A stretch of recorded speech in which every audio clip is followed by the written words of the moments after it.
let's move on to something very different then, although magic's still involved, I guess, which is Earwig and the Witch. Scott, Yes. take it away. It's a hard knock life for 10-year-old Earwig, not perhaps surprisingly, because she's grown up at Morwald's Home for Children, where she was donated, I believe is the term, by her mother as a mere babe. She's quite comfortable there, having the staff wrapped around her little finger. No, trouble comes when Bella Yaga and Mandrake decide to adopt her, in part because Bella Yaga is a witch and Mandrake appears to be a demon. Taken to their home/potion store, Earwig is set to work as an extra pair of hands/slave, with the doors seen by means magical. So Earwig starts to plot an escape, working with Yaga's put-upon cat familiar Thomas, and along the way might uncover a connection between Bella Yaga, Mandrake, and her long-lost mother. Although it could equally well just be a massive coincidence, as this film seems to have no concept of structure, character development, or basic actions and reactions. Now, we are, as evidenced by Podcast Passum, generally fans of Studio Ghibli's output, but not without some exceptions. However, even in the less interestingly or altogether too minimally plotted outings, there's still a level of appreciation for the artistry involved in the artwork and the beauty of the piece. And to be fair, there's a few background frames where this looks entirely on Ghibli's normal level. However, this is the studio's first venture into 3D animated features, and it looks a lot like a failed beta test that's escaped into the wild. The character designs on these supposed humans is frankly repellent, and that makes this a very difficult film to invest any emotion in. And, well, so does the minimally described characters, the, let's politely say, Spartan plot, and the general sense that there's an interesting film in here about a touring rock group composed of witches and demons that's very occasionally glimpsed between what feels like vast stretches of, to be fair, justified, moaning about Earwig's lot in life, even though this film barely runs to 80 minutes. Not interesting, looks ugly, and definitely not Goro Miyazaki's finest hour by a long chalk. I've been trying earlier and failing to find some concrete production timelines on this, as this feels as though it's been rushed, or as rushed as something like this can be. But speculation aside, Earwig and the Witch just is not worth your time. Very little in here to like at all.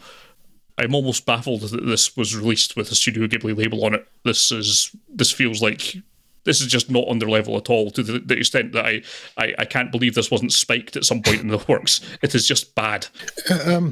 I had quite a bit of trepidation going into this, particularly from when we discussed covering it last week.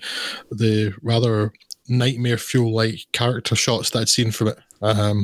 I didn't necessarily see that in the stills, but as soon as they start moving, they just... no. Weirdly, for me, I saw it in the stills, but didn't see it in the movement as much, because I actually enjoyed this much more than I expected to. It's not on a par or even close to with any of Studio Ghibli's other stuff.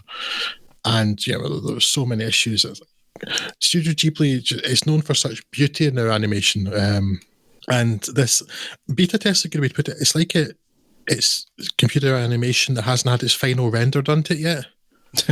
Yeah. Because for the most part, it's just so lacking in detail. And like in something like, I guess all of Hayao Miyazaki stuff, but let's say, the obvious comparison point, Kiki's Delivery Service.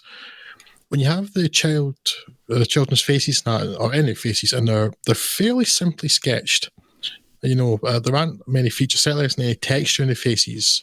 It works in 2D hand-drawn animation.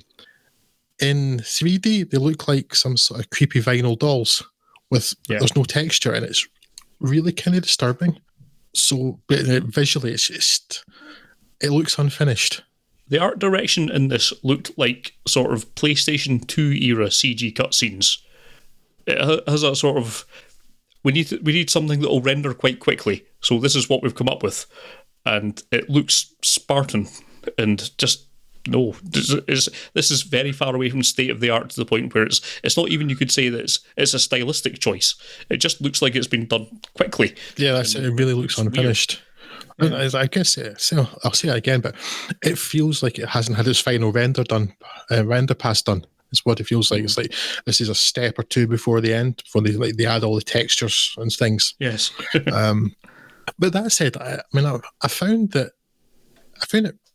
reasonably entertaining, but there are huge problems with it, including the fact that most of the story seems to not be there. Yes. And particularly when we come to the finale, and then a thing happens. It's the last frame of the film And well, where's the other 2 or 3 chapters that explained that? Yeah, yes. There's a lot of things that happen for no particular reason, which leads to other things happening, except not by any kind of direct consequence. It's just another thing that happens in the script. Yeah, there's vast gaps of this missing. That's why I'm wondering if it was rushed, because it just doesn't feel like it's had a had a proper read through even.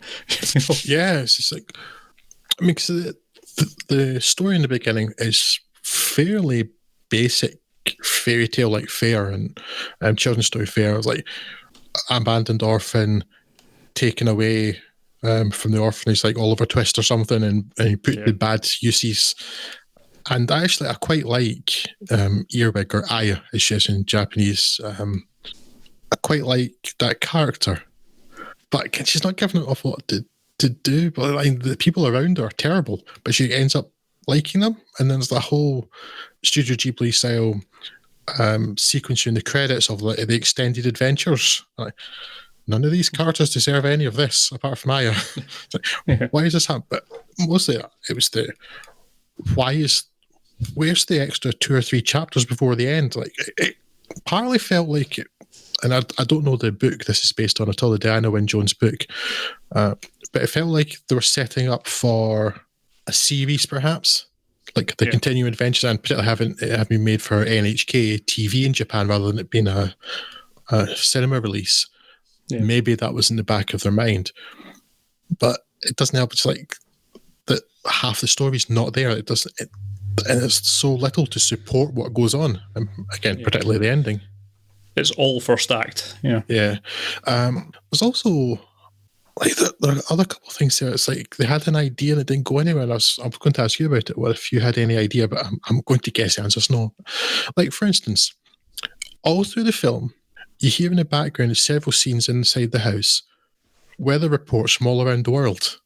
And I thought, is that leading to somewhere like, in Ponyo, when the waves start rising, you start hearing reports about like ships and things, and the weather's going weird around the world, and basically the moon's coming close to the Earth. So, is it building up to something like that? But there didn't seem to be any payoff to that. Was there any point that you discerned as to why they were in this little English town and getting weather reports from New Delhi and Indonesia?